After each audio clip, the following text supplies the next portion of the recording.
Aisha Hayes stood by the window of her small apartment in Atlanta, Georgia, gazing at the gray sky, which seemed to mirror her inner turmoil. Rain hammered against the glass, the drops merging into shapeless streams, much like her life had dissolved into chaos over the last few months. Welcome to Betty's Stories. I share new life stories here every day, and I'd really appreciate it if you hit subscribe and liked my video. Now, let's jump back into my story. I'm sure you'll love it if you keep listening till the end. Aisha, you still there? A weak voice called from the next room. The 23-year-old sighed and adjusted a stray strand of her dark hair. She had learned long ago how to hide her true emotions behind a smile, but today, even that familiar mask threatened to crumble. "Yes, Mom, I'm coming," she replied, trying to sound cheerful. Her mother's room smelled of medicine and stale air. Lena Hayes lay in bed, her once full face now drawn, her eyes dull with pain and constant exhaustion. The illness had been consuming her for almost a year, and the family had no money for proper treatment. "I brought you some tea." Aisha placed the cup on the bedside table and sat on the edge of the bed. "How are you feeling?" "Don't ask." Her mother tried to smile, but it was closer to a grimace. "Where's your father?" "Dad? He went to talk to those people." Lena closed her eyes, and a tear rolled down her cheek. "God, how did it come to this? I told Marcus not to take money from them. I told him." Aisha squeezed her mother's hand. She remembered that day 3 months ago when her father came home with a wad of bills, money for her mother's surgery, which they couldn't afford. It had seemed like salvation then, but the loan sharks were not the type to forgive debt. The apartment door burst open with a crash, making both women jump. Marcus Hayes stumbled into the room, and Aisha knew immediately that the conversation had not gone well. Her father's face was ashen, his hands shaking. "Dad, what did they say?" The man sank onto a chair and buried his face in his hands. Silence fell for a few moments, broken only by the ticking of the old clock on the wall. "We have 1 week," he finally said, his voice raw. "1 week to pay back the debt. Otherwise—" "Otherwise what?" Aisha whispered, though her heart already told her the news would be terrible. "They'll take the apartment, and that's not even the worst of it." "What else?" "They said there's an option." Marcus lifted his eyes to his daughter, eyes full of pain and shame. "Their boss is a wealthy man. He saw you once when he came here, and he's willing to forgive the entire debt if you agree to marry him." Aisha felt the ground drop out from under her. She heard the words, but her brain refused to process them. "Are you serious?" she choked out. "Dad, tell me this is some sick joke. I would never—" Marcus's voice cracked. "Aisha, I would never ask this of you. But they said if we don't pay, they won't just take the apartment. They promised your mother wouldn't live to see the end of the month." Lena gasped, and Aisha felt herself turn to stone. Fragments of thoughts flashed through her mind, each one more terrifying than the last. "Who is he?" she asked, surprised by her own calm. "His name is Elias Thorne. He's nearly 60. They say he barely walks after an illness, but he's incredibly rich, influential." Her father spoke without lifting his eyes. "We don't have a choice, sweetie." The following days passed in a fog. Aisha mechanically went about her duties, caring for her mother, cooking, cleaning, but inside, a storm of conflicting emotions raged: anger at her father's foolishness, pity for her mother, fear of the unknown future, and worst of all, a sense of guilt that deep down she blamed her parents for her situation. On the 3rd day, a man arrived from Elias Thorne. He was tall, well-built, about 40, and wore an expensive suit. He looked so out of place in their dreary apartment that Aisha almost laughed. Almost. "My name is Darius Powell," he introduced himself, handing her a business card. "I'm Mr. Thorne's assistant. He asked me to give you this." Aisha took the envelope with trembling hands. Inside was a photograph of a mansion that looked like a palace and a short note. "This will be your home. I promise you will want for nothing." "And Mr. Thorne is a man of his word," Darius continued, watching her reaction. "He understands that the situation is unusual, but he's prepared to provide for not just you, but your parents too. Your mother will get the best doctors, treatment abroad if necessary." "And what does he get in return?" Aisha's voice was colder than she expected. "I need to know the truth. What does he really want from me?" Darius Powell hesitated for a moment, choosing his words. "Elias Thorne is nearly 60. He is gravely ill. After a stroke, the left side of his body is barely functional. He walks with great difficulty, leaning on a cane and a nurse's help. The doctors give him a year, maybe 2 at most. He has no heirs, no family. He is alone." The man paused. "He wants to spend the rest of his life not in solitude. He needs company, a wife who will be by his side." "So, I'm supposed to be a nurse?" Bitterness broke through Aisha's voice. "A wife," Darius corrected. "A lawful wife. After his death, you will inherit his entire estate. It is a substantial fortune, believe me. Your family will be set for life." Aisha looked at her mother, who was lying in the next room, having heard every word of the conversation. Their eyes met, and in Lena's eyes, Aisha saw a plea and a readiness to give up everything just so her daughter wouldn't sacrifice herself. "I have conditions," Aisha said, surprising herself with the firmness of her voice. "My mother's treatment begins immediately. My father's debt is completely annulled today, and I want to meet him before the wedding, Mr. Thorne." "He prefers not to show himself before the wedding," Darius began, but Aisha cut him off. "Those are my conditions. Either I see him beforehand, or there's no deal." The assistant pulled out his phone and stepped toward the window, talking quietly to someone. Aisha heard fragments of phrases. "She insists." "I understand. Okay, I'll tell her." Finally, he returned. "Mr. Thorne agrees. Tomorrow at 3 o'clock in the afternoon, a car will pick you up and take you to the estate." He handed her another envelope, this one thick. "This is an advance for your mother's treatment. You'll receive the rest after the marriage registration." When Darius left, Aisha opened the envelope. Inside was more money than she had ever seen in her life. Her father, who peered over her shoulder, turned pale. "God, Aisha, maybe we shouldn't? We'll figure something out." "No, Dad," the girl said firmly. "We won't figure something out. We've run out of options. Tomorrow I'll go and look at this man, and then I'll decide." Aisha couldn't sleep that night. She lay staring at the ceiling, thinking about how quickly life could change. Just a month ago, she was an ordinary girl with ordinary dreams, finding a good job, meeting a nice person, starting a family. Now, she was preparing to sell herself to save her parents. A black sedan arrived exactly at 3 o'clock.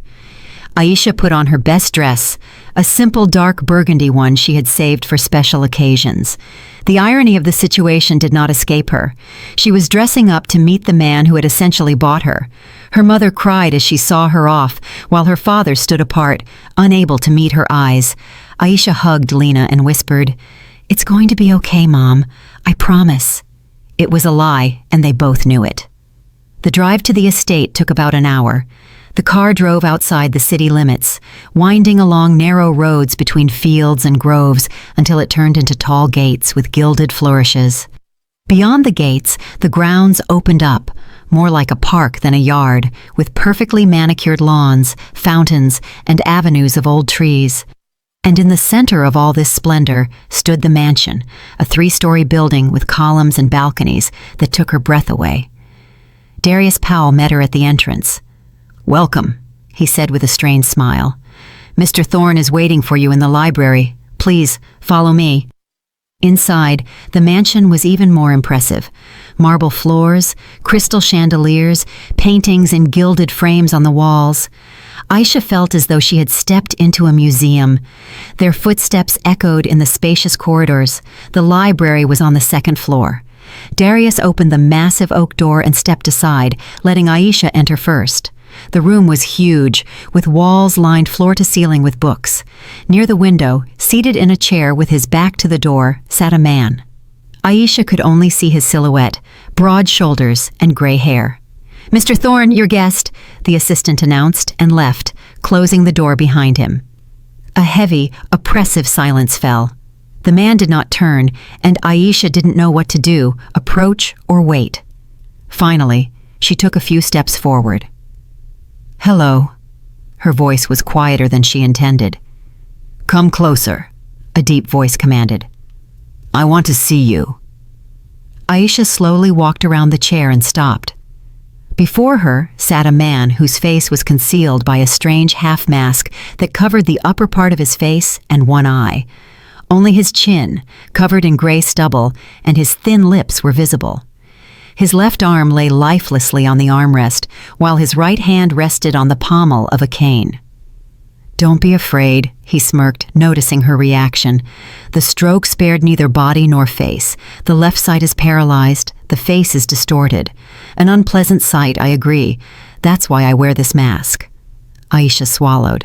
His voice was strong, inconsistent with the image of a frail patient. "Sit." He nodded toward a chair opposite him. "I imagine you have questions." "Why me?" Aisha blurted out, sitting down. "You have so much money. You could hire anyone by any company. Why force me to marry you?" Elias Thorne was silent for a few seconds, as if considering his answer. "Because you won't come to me out of greed," he finally said. "You aren't here because you want my money for yourself. You are here for your family. That speaks volumes about your character." He paused. "My whole life, I've been surrounded by people who wanted something from me. Money, connections, influence. Not a single person who was with me just to be with me. And you think I will be with you just to be with you?" Aisha couldn't hold back. "You just said yourself that I'm here for my family." "Yes, but at least you are honest about your motives," he replied. "And I know you won't betray me. Your loyalty to your family is a guarantee that you will fulfill your part of the bargain." "What part exactly?" Aisha asked. "What do you want from me?" Elias Thorne struggled to his feet, leaning heavily on his cane. He was indeed barely able to stand. His left leg dragged across the floor. "Just be near me," he said tiredly. "Dine with me, talk to me, read me books. Create the illusion that I have a family, that I am not dying alone." He turned toward the window. "That's all." Aisha looked at the stooped figure by the window and felt a strange mix of pity and revulsion. Pity because he was a dying, lonely man. Revulsion because he used his wealth to buy company without asking what she wanted. "And if I refuse?" she asked softly. "If I stand up right now and leave?" Elias Thorne turned, and his single visible eye flashed with something like surprise. "Then the money I gave for your mother's treatment will have to be returned, and your father's debt will remain. I won't hold you by force. The choice is always yours, Aisha." She stood up and approached the window, standing beside him. From here, there was a beautiful view of the garden, bathed in the pre-sunset light. Somewhere beyond those high walls was her old life, the small apartment, the sick mother, the guilt-ridden father, poverty and hopelessness. "When is the wedding?" she asked, without taking her eyes off the window. "In 1 week. A quiet ceremony, only the bare necessities. No celebrations, unless you object." "I don't object," Aisha turned to him. "I have one more condition." "I'm listening."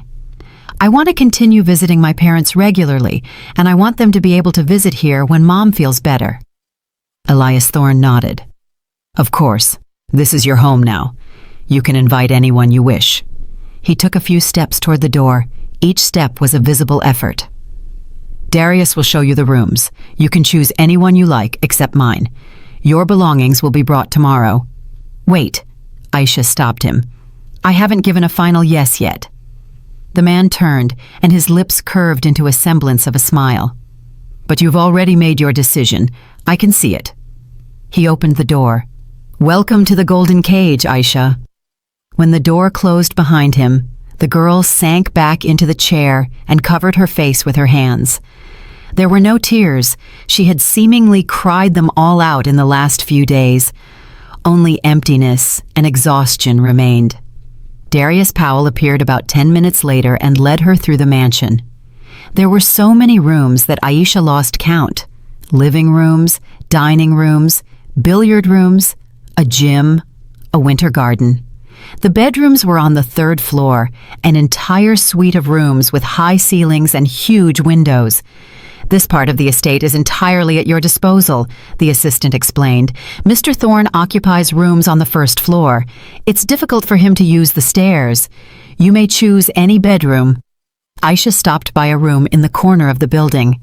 The windows offered views of the garden on one side and the woods on the other.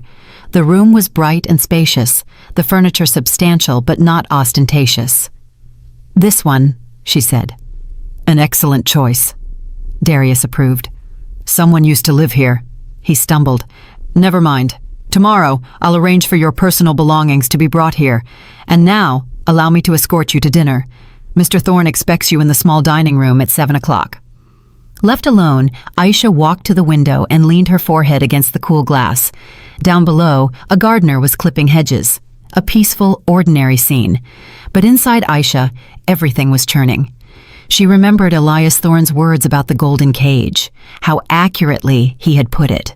Everything was here. Wealth, comfort, safety. Everything but freedom. At 7 o'clock that evening, she went down to the small dining room. The small room was the size of their entire apartment. A long table was set for 2 people at opposite ends. Elias Thorne was already seated in his place. The mask still concealed his face. "Please sit." He gestured to the seat opposite.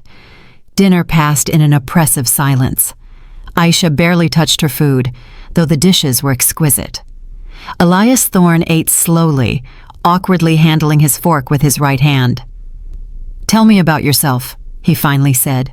"What did you do? What do you like?" "I worked at the public library," Aisha replied shortly. "I love to read." "What kind of books?" "Classics. Dostoevsky, Tolstoy. I read modern fiction too." "We have a large library here," he noted. "You can take any book. I love to read too, but my sight is failing now. It would be pleasant if you would read to me aloud sometimes." Aisha nodded without meeting his eyes. After dinner, Aisha returned to her room and stood by the window for a long time, looking into the darkness. The stars in the sky seemed distant and cold, like her new life. She tried to imagine living here permanently, that this was her home, but the thought wouldn't settle in her mind. In the morning, she was awakened by a knock on the door. A woman in her 50s, wearing a strict gray dress, stood on the threshold. "Good morning," she said with a slight accent. "My name is Esther. I am the housekeeper. Mr. Thorne asked me to tell you that breakfast is served at 8. Your belongings have been delivered. I arranged for them to be placed in the dressing room." Aisha walked into the dressing room and stopped at the threshold. Her modest suitcase of clothes was lost among the new dresses, suits, and shoes. Everything was expensive, high quality, clearly chosen to fit her size. "Where did this come from?" she asked, bewildered. "Mr. Thorne arranged it," Esther shrugged. "He said a wife should look the part. If anything doesn't fit, tell me and we'll exchange it." Aisha ran her hand over a silk dress. She could only have dreamed of such things before. Now she had an entire wardrobe, but it brought her no joy. Every dress was a reminder of the price she had paid. The following days blurred into a monotonous routine. Breakfasts and dinners with Elias Thorne, conducted with polite but strained conversation. Long hours in the library where she read aloud to him. Solitary walks in the garden. Elias Thorne did not insist on her constant presence. He gave her freedom. But that freedom was illusory. She was still in a cage, even if it was gilded. She was surprised that Elias never once attempted to get physically close to her. He maintained his distance, always polite and proper. Sometimes she caught his gaze, the single eye visible from behind the mask, looking with a kind of melancholy, but he would immediately look away. On the 4th evening, while Aisha was reading him a story by Chekhov, He suddenly interrupted her. Are you unhappy here? It wasn't a question. Aisha closed the book and looked at him. What did you expect? That I'd be ecstatic? No, he sighed heavily. But I hoped that in time you would at least grow accustomed to life in captivity. To selling myself? Bitterness broke through her voice.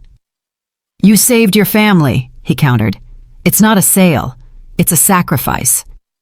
There's little difference. Aisha stood up. May I go? I'm tired. Elias Thorne nodded and she headed for the door, but his voice stopped her. Aisha, I know what you think of me, and maybe you're right, but believe me, if I had had any other way... He fell silent. Good night. She left without replying. In the corridor, she ran into Darius Powell. How is he feeling? The assistant asked. Tired? Aisha answered curtly, trying to pass him, but he detained her with a question. Do you know why he wears the mask constantly? He said his face is paralyzed after the stroke. Darius looked at her strangely. Yes, of course. That's the only reason. He nodded and left, leaving Aisha perplexed. What did he mean? The wedding took place exactly 1 week later, as Elias Thorne had promised. A small ceremony at the county clerk's office without guests or celebration. Only the two of them, Darius Powell as a witness, and some elderly woman Aisha hadn't seen before. Elias Thorne arrived in a formal black suit, leaning on his cane.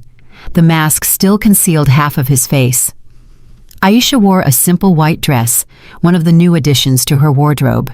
She couldn't bring herself to look in the mirror before leaving. The ceremony was short and joyless. When the clerk pronounced them husband and wife, Elias Thorne did not attempt to kiss the bride. He simply took her hand. His palm was surprisingly warm and dry. He whispered, "Thank you." Aisha didn't answer.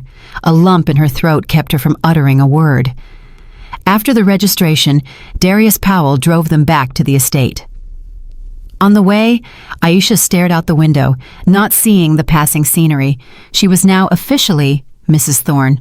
She suddenly realized she didn't even know her husband's last name. "What is your last name?" she asked, breaking the silence. Elias Thorne smirked. "Thorne. And now it's yours. It sounds ironic, doesn't it?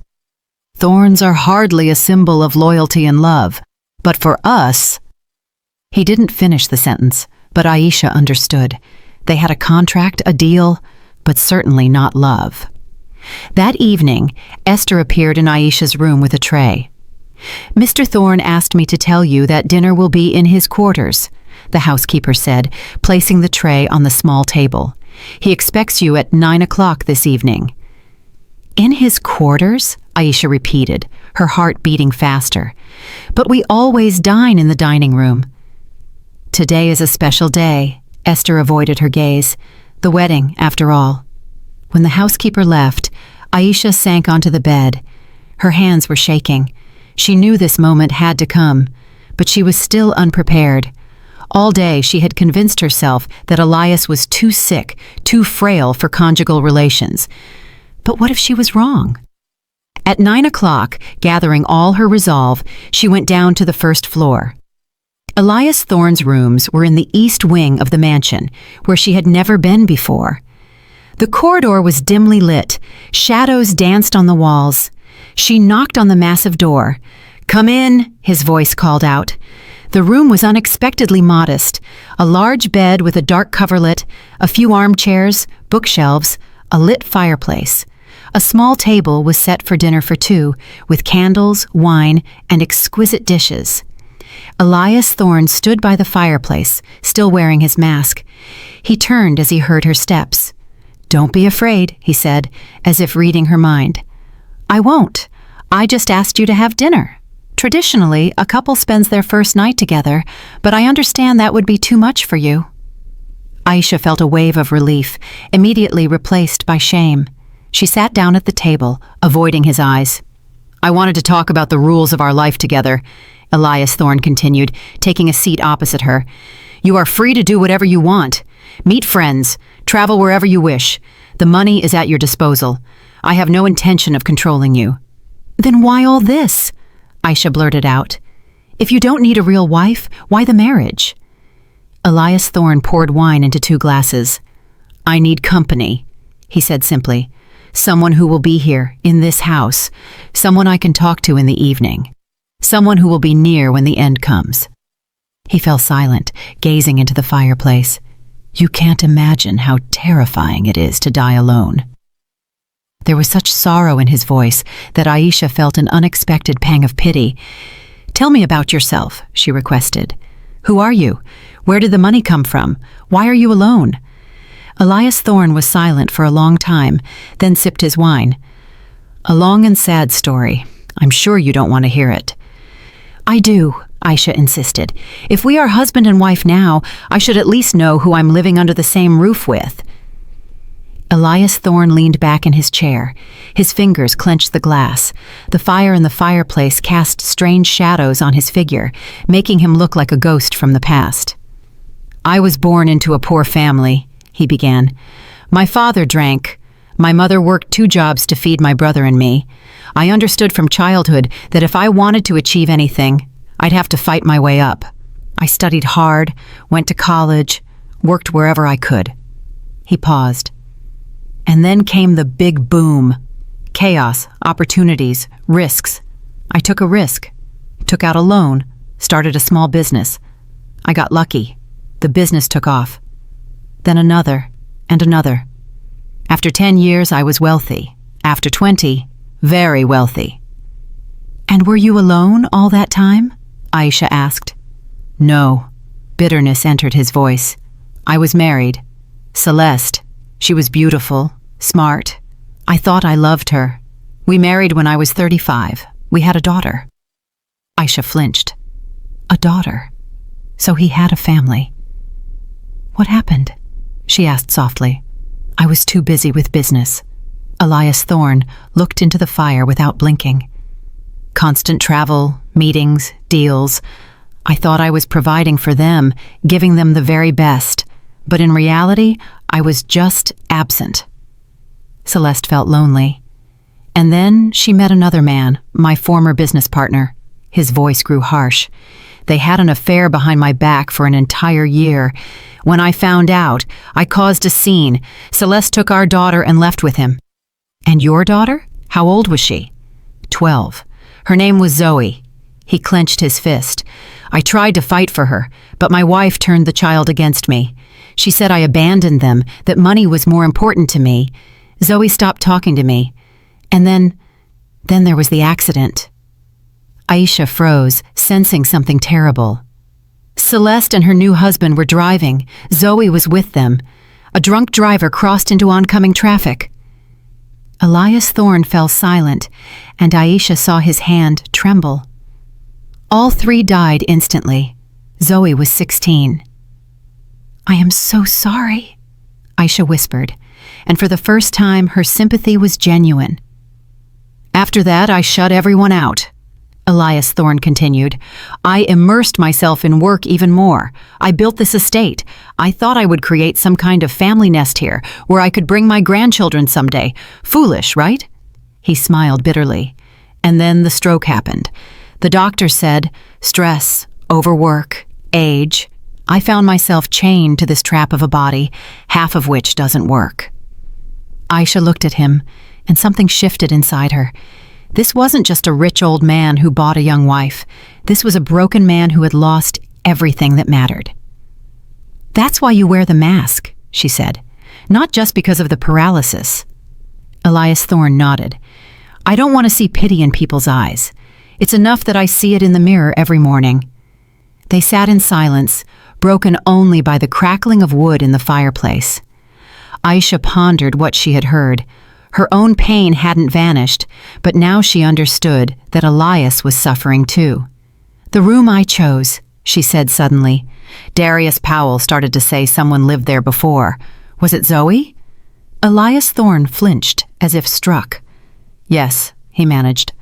I furnished it, prepared it for my daughter's arrival, hoping she would visit me someday, but she never came.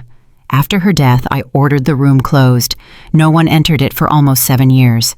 Should I choose another one? Aisha offered.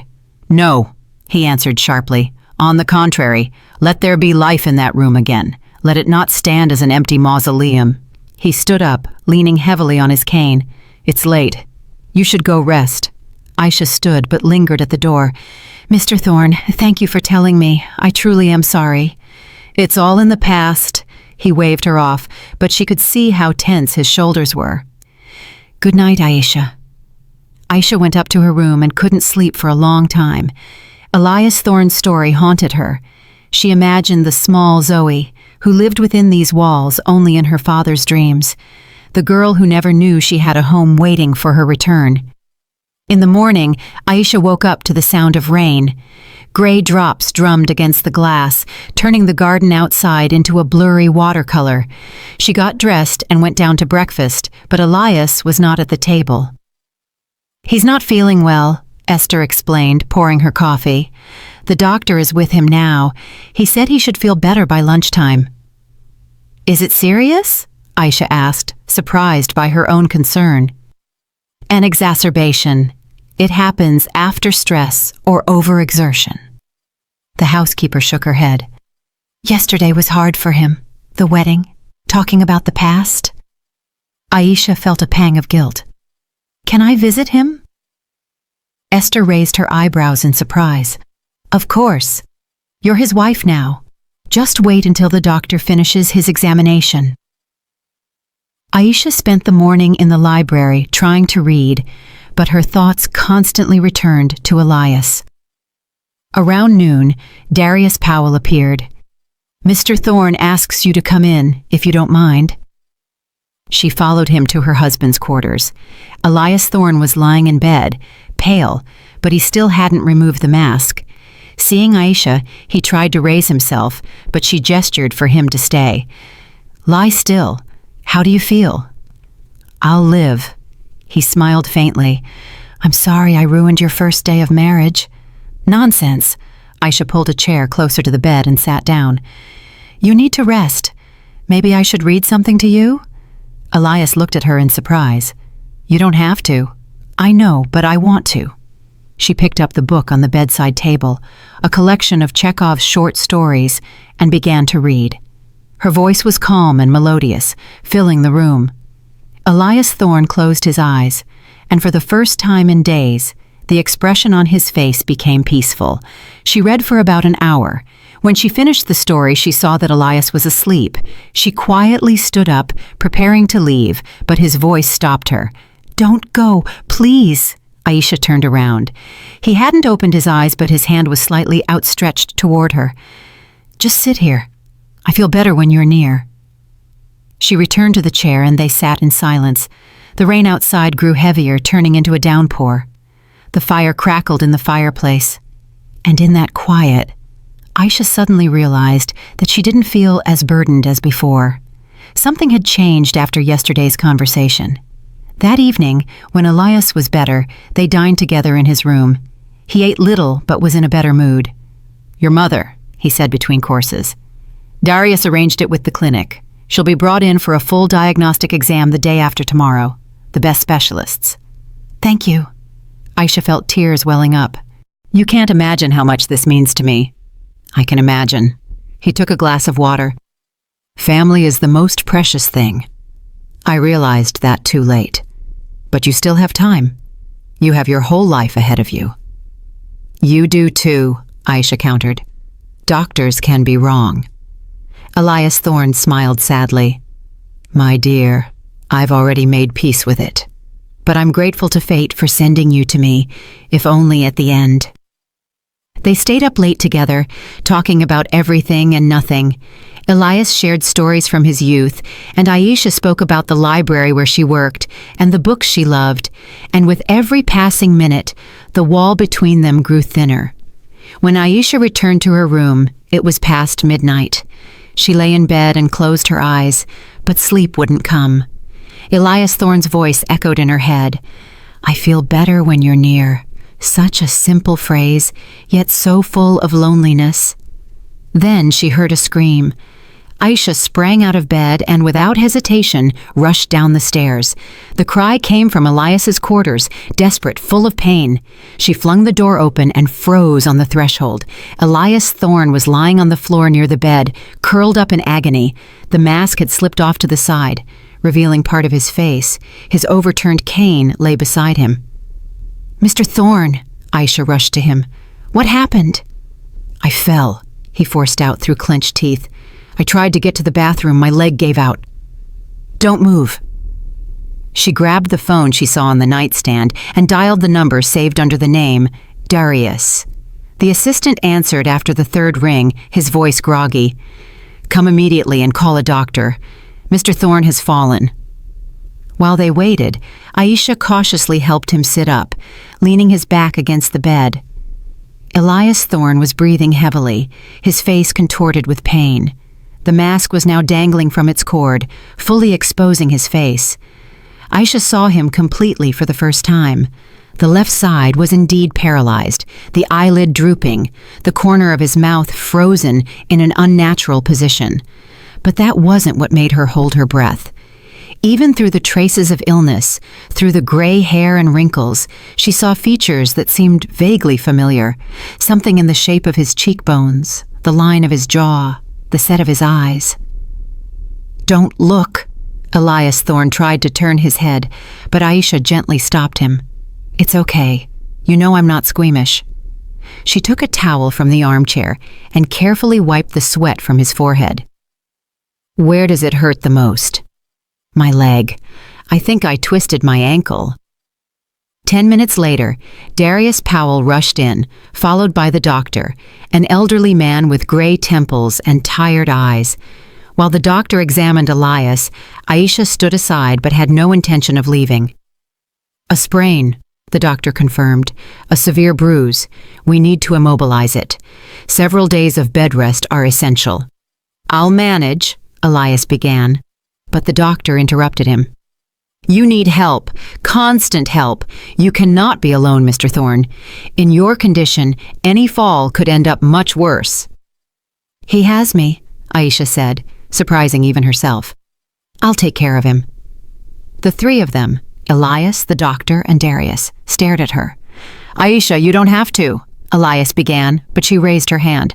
"I am your wife, officially, and wives care for their husbands when they are sick, so don't argue." The doctor nodded approvingly and began giving instructions. Aisha listened intently, memorizing every word.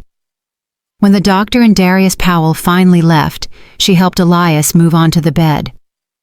"Why are you doing this?" he asked softly as she covered him with a blanket. "We both know this isn't a real marriage." Aisha sat on the edge of the bed. "Maybe it's not real in the usual sense, but you helped my family. You gave my mother a chance to live, and I can't just stand by when you're in pain." Elias Thorne looked at her for a long time, and something like tears shone in his visible eye. "You are amazing," he whispered. "Zoe would have been just as kind, just as compassionate." "Tell me about her," Aisha requested. "What was she like?" And Elias Thorne told her about the little girl with pigtails who adored reading fairy tales, about how she dreamed of becoming a doctor, about her laughter that sounded like bells. He spoke, and tears streamed down his face, no longer hidden by the mask. Aisha held his hand and listened in silence. And later, when he fell asleep, exhausted by pain and memories, she remained sitting near him, not in her luxurious room on the third floor, but here, in the armchair by his bed. In the morning, she woke up to someone covering her with a throw blanket. Opening her eyes, she saw Esther. "You sat up all night." The housekeeper shook her head. "Go wash up and change your clothes. I'll sit with him." But as soon as Aisha stood up, Elias opened his eyes. "You're here?" A sound of relief was in his voice. "I'm here," she nodded, "and I'm not going anywhere." The following days were hard. Aisha hardly left Elias's side, helping him with everything. She read him books, brought him meals, helped him move, and with each day, their bond grew stronger. A week passed since Elias's fall. Aisha had grown used to the new routine. She spent most of her time with him, and it no longer felt like an obligation. Elias turned out to be an unexpectedly interesting conversationalist. He had traveled widely, knew several languages, and understood art and literature. Behind his gruff millionaire mask was a highly educated and sensitive man. That day, Aisha was scheduled to visit her mother at the clinic. The examination showed that surgery was possible, and it was scheduled for the following week. Her mother looked better. Hope was working wonders. "How is he?" Lena Hayes asked when they were alone. "Your husband?" Aisha pondered the question. "He's not who I imagined. He's a good man, Mom, just very lonely and unhappy." "Do you love him?" her mother asked gently. "No," Aisha answered too quickly. I don't know.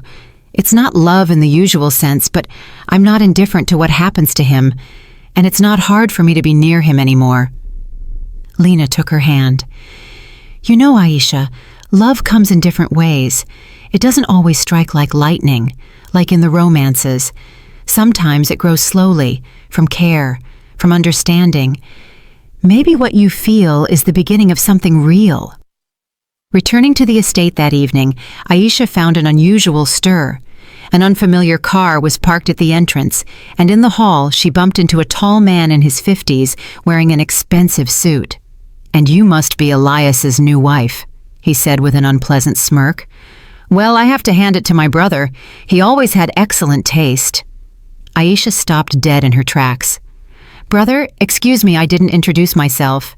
The man extended his hand. "Silas Thorne, Elias's younger brother, though I prefer to say the less fortunate one." Ill-concealed envy was in his voice. Aisha shook the extended hand coldly. "Mr. Thorne didn't mention you were coming." "He didn't know," Silas Thorne smirked. "I decided to pay my brother a visit. Found out about his hasty marriage and thought I had to congratulate him. Where is he, by the way? In his quarters? But he shouldn't be disturbed. He recently fell." I know, Silas interrupted. "Darius told me everything. His body is completely failing now, huh?" He walked past her toward the stairs. "Don't worry, I won't tire him out." Aisha wanted to stop him, but at that moment, Elias's voice called from his room. "Let him in, Aisha. He won't rest otherwise." Silas Thorne entered his brother's room, and Aisha remained in the corridor, but the door didn't close completely. She involuntarily overheard the conversation. Well, well, brother," Silas's voice sounded mocking. "Completely gone downhill. Or is this another performance?" "What do you want, Silas?" Elias's voice was weary. "Can a relative just visit? I found out you married a girl young enough to be your granddaughter. Bought yourself a nurse." "Watch your language." "And what's wrong with that?" Silas laughed. "We both know the truth. You paid for her, like a possession. Just as you bought everything in your life, business, connections, even your first wife." "Celeste didn't marry me for money," Elias countered, but uncertainty was in his voice. "Keep telling yourself that, but we both know she didn't love you. And you know what's funny? Neither did Zoe. Your daughter hated you, Elias. She told me so." Silence fell. Aisha pressed her hand to her mouth to keep from crying out. You saw Zoe?" Elias's voice trembled. "Of course. Celeste called me after your breakup. We met. She wanted advice on how to handle you, and Zoe was with her. Sweet girl, too bad she died." There was not a shred of regret in Silas's voice. "But you know what she asked me? Why her father was so cold, why you were never there for her. She cried, Elias. Your daughter cried because of you." "Get out," Elias whispered. "Please, get out." "One more question, brother. Have you changed your will in favor of your young wife yet?" He paused. "Or does she still not know that the inheritance promised to her still needs to be formally arranged? I wonder what would happen if you didn't manage to do it. The old will in my name is still valid." Aisha froze. The will. It hadn't been changed yet. "I plan to rewrite it this week," Elias said. "I've already arranged it with the notary." "You plan to," Silas mimicked, "but you haven't rewritten it yet. And given your health, you might not make it. Think about that, and how your sweet little wife might be wasting her time on a dying old man." He walked out of the room and ran straight into Aisha in the corridor. He smirked. "Eavesdropping? It's fine. Now you know the truth. My advice, hurry him up with the will, or you might be left with nothing." Aisha watched Silas walk away, feeling everything churn inside her. His brother's words echoed in her head. "Hurry him up with the will. You might be left with nothing." She slowly entered Elias's quarters. He was sitting on the bed with his back to the door. His shoulders were slumped. The mask lay on the nightstand. He had stopped wearing it around Aisha after the night he fell. Hearing her steps, he didn't turn around. "You heard everything?" It wasn't a question. "Yes." Aisha walked closer. "Is it true? The will is still in his name?" Elias Thorne sighed heavily and finally turned to her. His face, distorted by the paralysis, looked especially sad in the dim light of the evening lamps. "Yes, I drew it up years ago, when Silas and I were still on normal terms. After Zoe's death, I just didn't see the point in changing it. There was no one left to leave the fortune to." He looked at her. "When you agreed to marry me, I immediately told Darius to contact the notary. I wanted to transfer everything to you. Why didn't you do it?" "The notary was out of town. He won't return until the day after tomorrow." "I was going to tell you, but..." He stopped. "I was afraid you'd think I was trying to buy your affection, that money was all I could offer." Aisha sat down on the stool next to the bed. Her thoughts were racing. Darius had promised her the inheritance even before the wedding. So Elias really had planned to change the will from the very beginning. But what if he didn't make it? What if something happened before the meeting with the notary? "What are you thinking about?" Elias Thorne asked softly. "I'm thinking Silas is right," she admitted. "I truly agreed to this marriage because of the money. Not for myself, but still because of money. That makes me no better than the people you call the buyers in your life." "No," Elias Thorne countered sharply. "You're not like that. Silas said those things intentionally to cause trouble between us. He is envious and greedy. He always has been. I helped him, gave him money for his business, bailed him out of debt. But he always wanted more. He wanted what I had, but he didn't want to work for it. He said you bought everything in life, even Celeste." Elias Thorne closed his eyes, and a grimace of pain crossed his face. "Maybe he's right. Maybe I really did think money solved everything. I showered Celeste with gifts, bought her a huge house, an expensive car. I thought that was love, giving a person everything they wanted. But I forgot the most important thing, to give her myself, my time, my attention." He opened his eyes and looked at Aisha. "With you, I don't want to repeat that mistake. I don't want only money between us." "But we already had a deal." Aisha felt her voice tremble. "You bought me. You paid for my company. Isn't that the same thing?" "At first, yes," Elias admitted.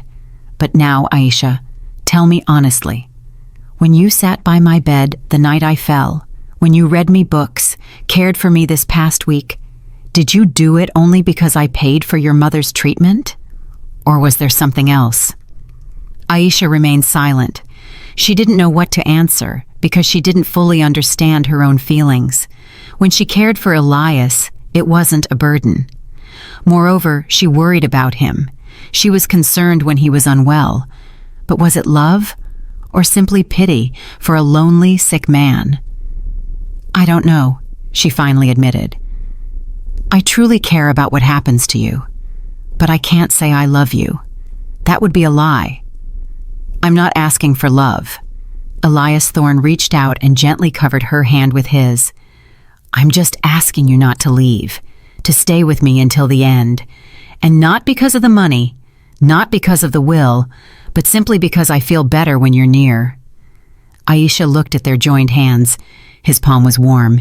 His fingers gently squeezed her hand. And in that touch, there was nothing demanding, nothing insistent, only a request and hope. "All right," she whispered. "I'll stay." They sat like that for several minutes in silence. Then Aisha cautiously withdrew her hand. "You need to rest. and I need to think." She left the room and went up to her own. All night, she couldn't sleep, tossing and turning, replaying the conversation with Elias and Silas's words in her head. By morning, she had made a decision. At breakfast, she told Elias, "I want you not to change the will." He dropped the fork he was about to use to eat his omelet. "What?" "Don't change the will in my name," Aisha repeated firmly. "I don't want money hanging between us.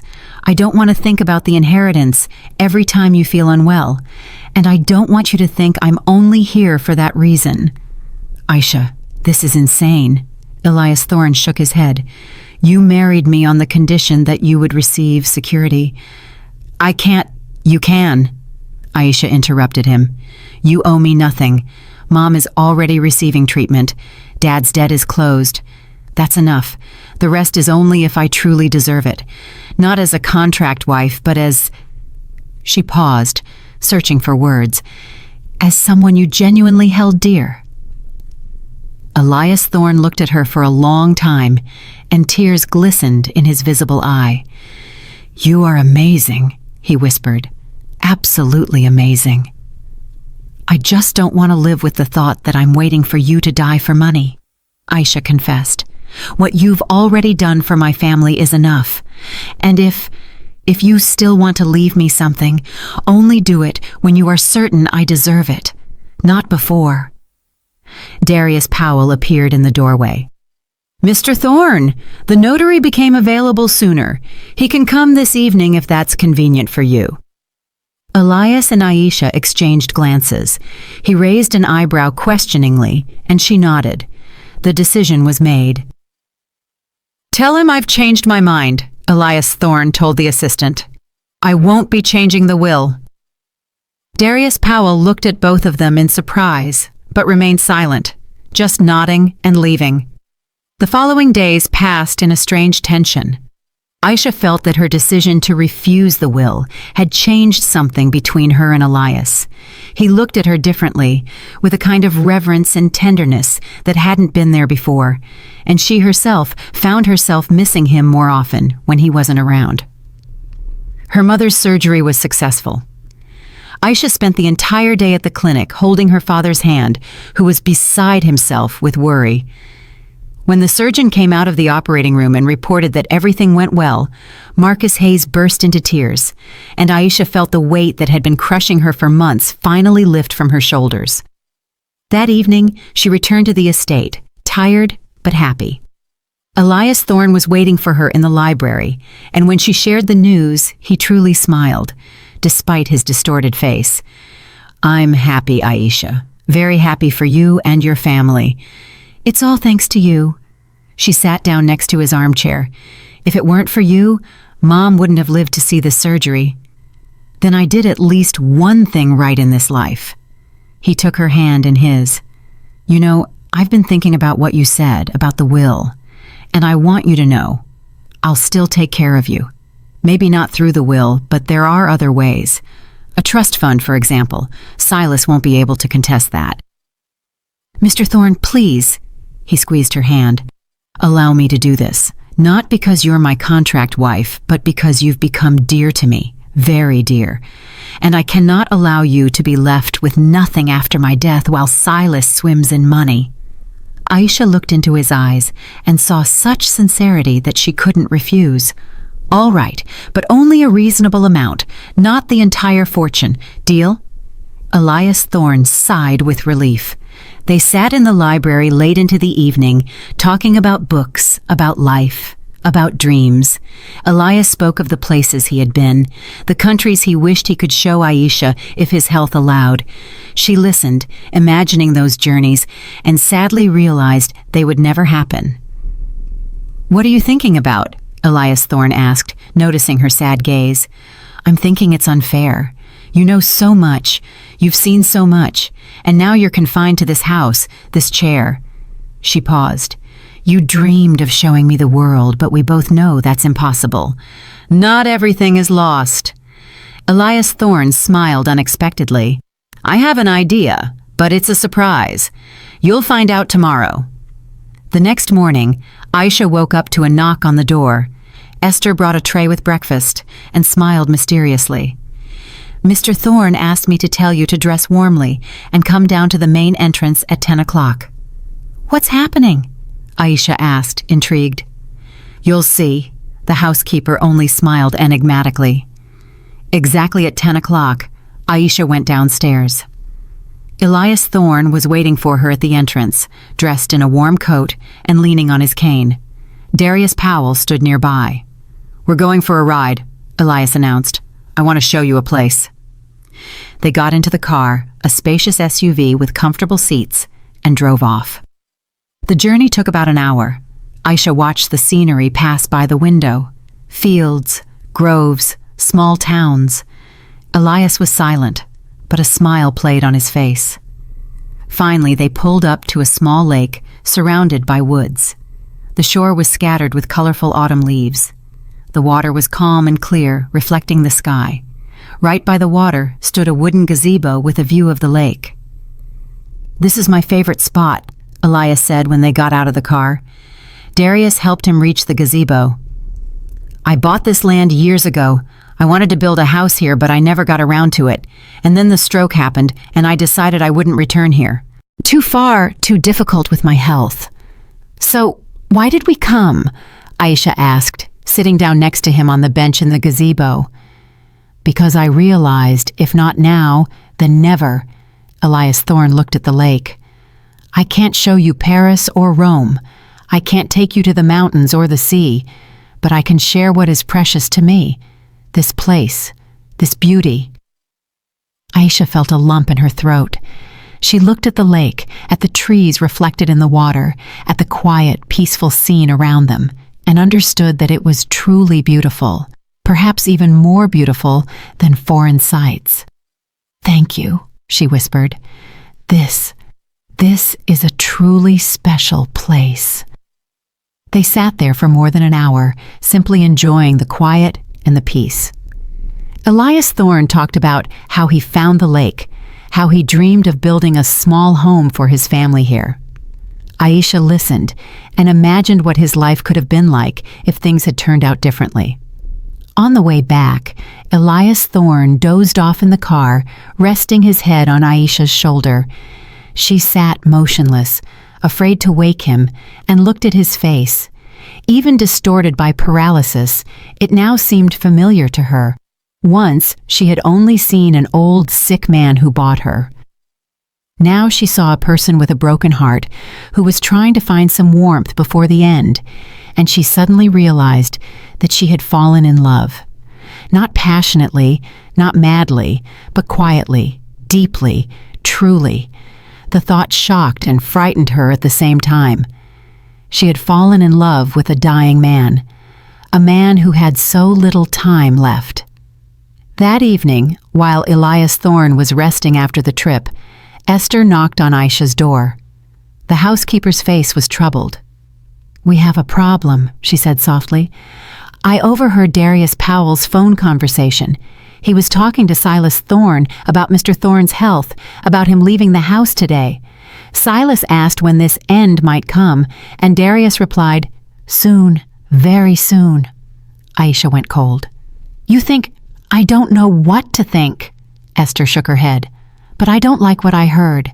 Darius Powell has worked for Mr. Thorne for 20 years, but he's also well acquainted with Silas. And if the will is still in the younger brother's name—" She didn't finish the sentence, but Aisha understood everything. "We have to warn Mr. Thorne." "Warn him of what?" The housekeeper threw up her hands. "We have no proof, just suspicions, and Mr. Thorne trusts Darius as he trusts himself." "Then I'll be more watchful," Aisha said decisively. "I won't leave his side for a moment." For the next few days, she indeed barely left Elias Thorne's side. In the morning they had breakfast together. During the day she read to him, or they simply talked, and in the evening they had dinner. Darius Powell tried to draw her away several times under different pretexts, some documents to sign or to talk about decorating her room. But Aisha always found a reason to stay with Elias. She saw the assistant frown, saw the irritated glances he threw her way, but he said nothing, did not insist. Maybe Esther was mistaken. Maybe the conversation was harmless. But then something happened that dispelled all doubts. It happened a week after the trip to the lake. Aisha came to Elias Thorne with his morning tea, as she did every day. He was sitting in his armchair by the window, holding a document. His face was deathly pale. "What's wrong?" Aisha asked, alarmed. Elias Thorne silently handed her the paper. It was a printout of a bank transfer. A very large sum had been moved from his account to an offshore account 3 days ago, and the signature on the transfer document was his, Elias's. "I didn't do this," he whispered. "Aisha, I did not sign this transfer. I never even saw this document." Aisha looked at the signature. It was indeed very similar to Elias Thorne's handwriting, which she had seen many times. But there was one detail, the last letter of the surname. Elias always drew it with a distinctive flourish. Here, the flourish was missing. "It's a forgery," she said. "Someone faked your signature and stole the money." "Darius," Elias Thorne gasped. "Only he has access to my accounts. Only he could have done this." At that moment, the door burst open and Darius Powell himself appeared on the threshold. In his hand was a handgun. "What a shame you discovered this so quickly, Mr. Thorne," he said coldly. "I was counting on having more time." Aisha instinctively stepped forward, shielding Elias. Her heart pounded so hard it felt like it would jump out of her chest. "Darius, what are you doing?" Elias Thorne's voice trembled not from fear, but from the pain of betrayal. 20 years you were by my side." 20 years I was your shadow," the assistant shouted, his face contorted. 20 years I carried out your every whim, smiled, bowed. You didn't even notice me as a person. I was just a function, a tool. And Silas Thorne? He offered me a share. Real money after your death. All I had to do was help it happen a little faster." "You wanted to kill him?" Aisha whispered. "Didn't want to. I want to," Darius corrected coldly. "Today. Right now." "An accident. The old man fell down the stairs. No one will prove anything. And tomorrow, Silas Thorne inherits everything and I get my cut." "And me?" Aisha asked, trying to buy time. "What about me? You were a witness. Sadly, you tried to help your husband and fell too. A tragedy." Elias Thorne tried to stand up, but Darius aimed the gun directly at him. "Sit down." At that moment, the door behind Darius Powell flew open, and Esther burst into the room with a heavy candlestick in her hands. The blow landed precisely on the back of his head. Darius grunted and collapsed onto the floor. The gun fell from his hands. "I heard," the housekeeper panted. "I heard and called the police. They're already on their way." Aisha rushed to Elias. He was sitting pale in shock. She hugged him, and he clung to her like a child. "It's over," she whispered. "It's all right. I'm here." The police arrived 10 minutes later. Darius Powell was taken away in handcuffs. It turned out that Esther had already contacted the bank and blocked the transfer. The money remained in Elias's account. And the recordings from the surveillance cameras installed in the mansion showed Darius forging the signature. Silas Thorne was also arrested. The correspondence on Darius's phone was full of evidence of their conspiracy. 3 months passed. Aisha was sitting in the same gazebo by the lake where they had visited with Elias. He sat beside her, but without a cane.